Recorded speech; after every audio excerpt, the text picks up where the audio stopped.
I remember going to court with the McDonald's lawyers, and I think they knew that this suit was silly. I want to jump back to the ad business. Yeah.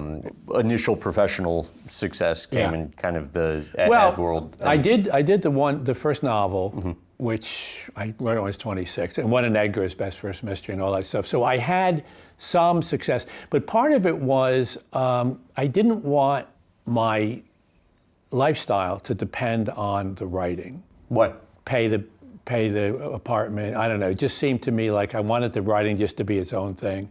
So I got a job, and it was just I hadn't studied any advertising or marketing or anything.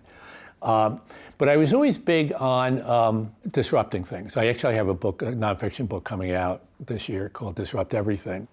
But even back then, I always, in my head, I didn't think of disruptions. But so J. Walter Thompson, I went there, and they had a thing where you would bring a portfolio, and they would look at it and get back to you or not get back to you. So I brought one in. A week later, I brought another portfolio. A week later, I brought another portfolio. And the fourth week, they said, "Okay, we're going to hire this kid," because I wasn't doing it the way you were supposed to do it.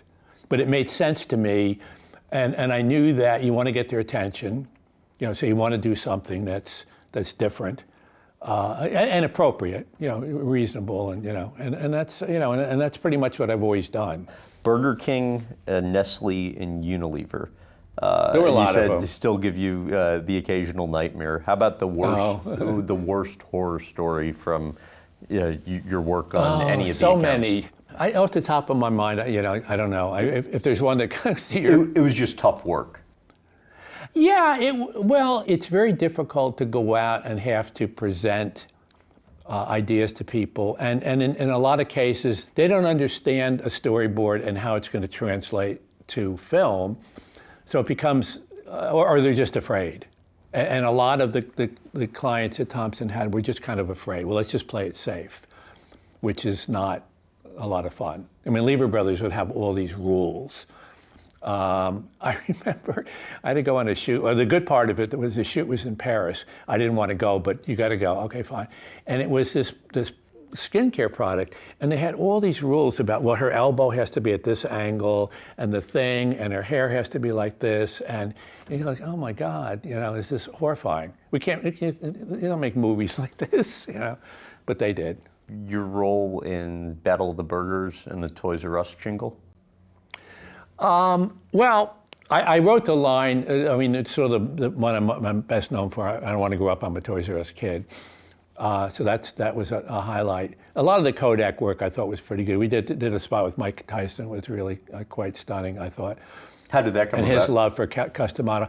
Well, we just knew, here's this tough guy, and we knew that he had this real soft spot, for this guy who had found him, Cus D'Amato, and trained him and whatever. And I think Cus had died recently.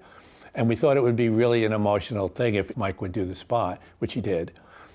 So those are kind of the highlights when you're going to get to do Burger King. We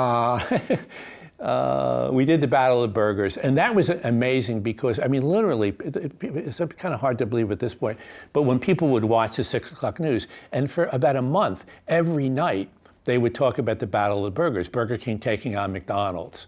And McDonald's lawsuits and all this stuff. And I remember going to court with the McDonald's lawyers, and I think they knew that this suit was silly.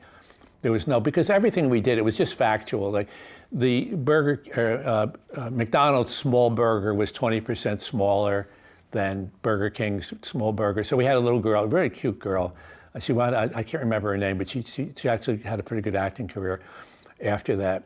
She said, "Do I look 20% smaller to you?" "I do to McDonald's." And you're making the point. Okay, for what it's worth, their hamburger is smaller. So it was all factual stuff, but they didn't like it. You have a big meeting with Quaker, and the night before, your boss asks if he can share the hotel room. Oh, not my boss. Yeah, that was weird. Take it from there. Well, yeah, this was I was in New York at the time, but I was handling clients out of Chicago. Quaker was one of them. And they were really taking care of me. It was really nice. I had a nice suite when I would go out there, or a nice hotel suite. And the guy he wasn't my boss, but he was the account guy. And he said, well, you know what, we have this meeting at 8 o'clock, so why don't we just have dinner and I'll just stay in the apartment with you. I said, yeah, fine, no problem. So we had dinner, we go back, it's 10 o'clock, wherever the hell it is. I get into bed, the door opens, the guy comes in and he jumps into bed with me. And I'm like, damn, I don't know where you got that idea, but this is not, and I'm not one to kind of like get angry or anything. It was just like, this, I don't know why you thought this, but this is not going to happen. So you're going to have to go now.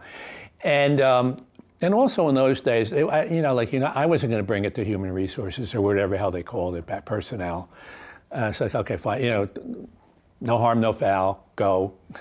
And I never told anybody, and maybe there's something in that too. I eventually told my boss of bosses who lives here in Palm Beach. He couldn't believe it.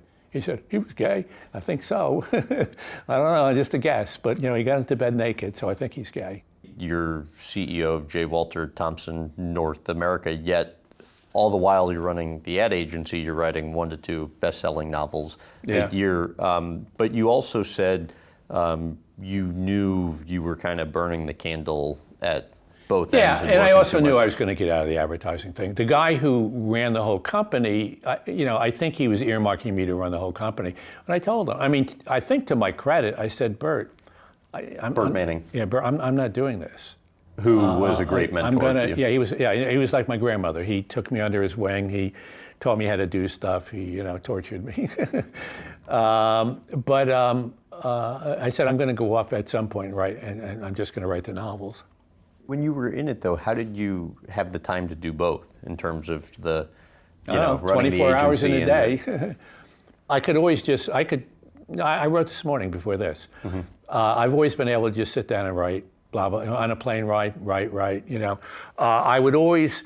Would that kind of be your escape? Yeah, from pretty much. Your day-to-day work? Yes, okay. from the Satan stuff. But which is remarkable that your escape was best-selling books. Yeah, well, I love doing it. When I was there, I would pretty much set aside an hour, 45 minutes every day, and just lock myself in the office. Even when I was CEO, and write for an hour. And I would write before I would go to work. I'd get up at 5:30 and write till 6:30 or 6:45, and then go into work. And I would go home and write, frequently.